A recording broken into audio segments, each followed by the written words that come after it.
Okay, let me show you something I've learned. At least I think I have.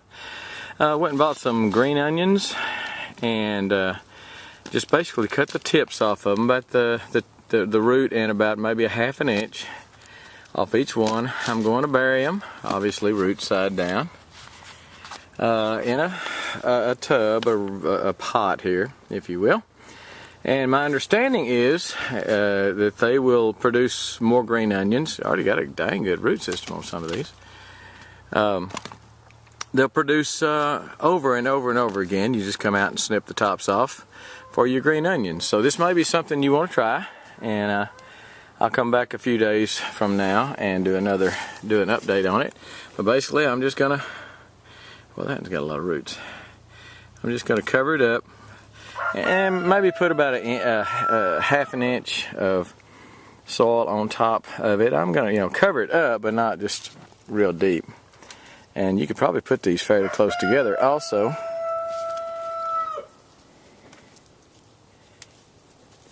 And anyway, in a few days, my understanding is it doesn't take very long. In a few days, I should have a nice little crop. About the time the green onions in the house are played out, and we've already eaten them, I should have a nice little crop out here of their babies.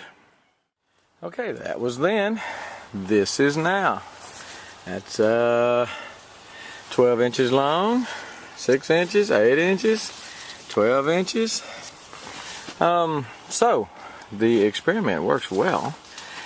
If you cook with green onions, you might want to try this. You're going to snip off the ends anyway, as a general rule. I'm not much of a cook, but if I was cooking with them, I'd be snipping off the roots.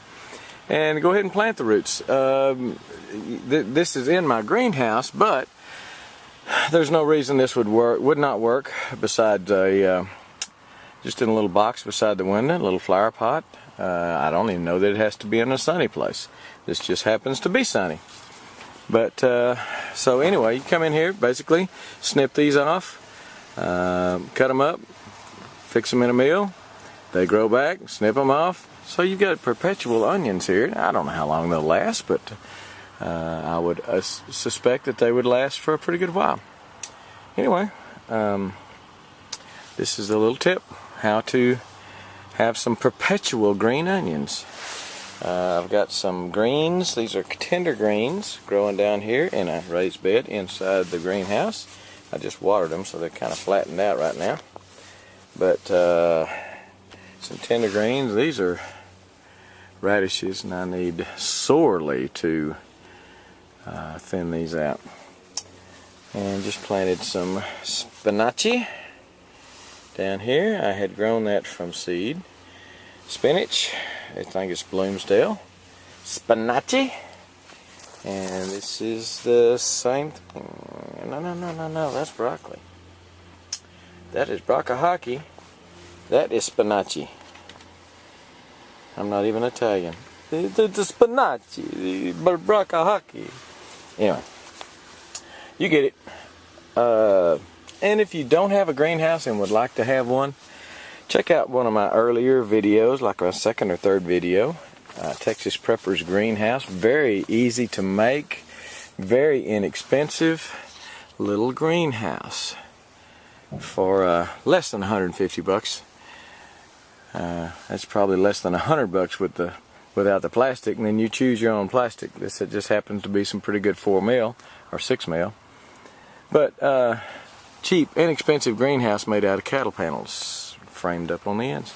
So if you can't afford a big or don't need a big greenhouse, then check out mine. And this is movable.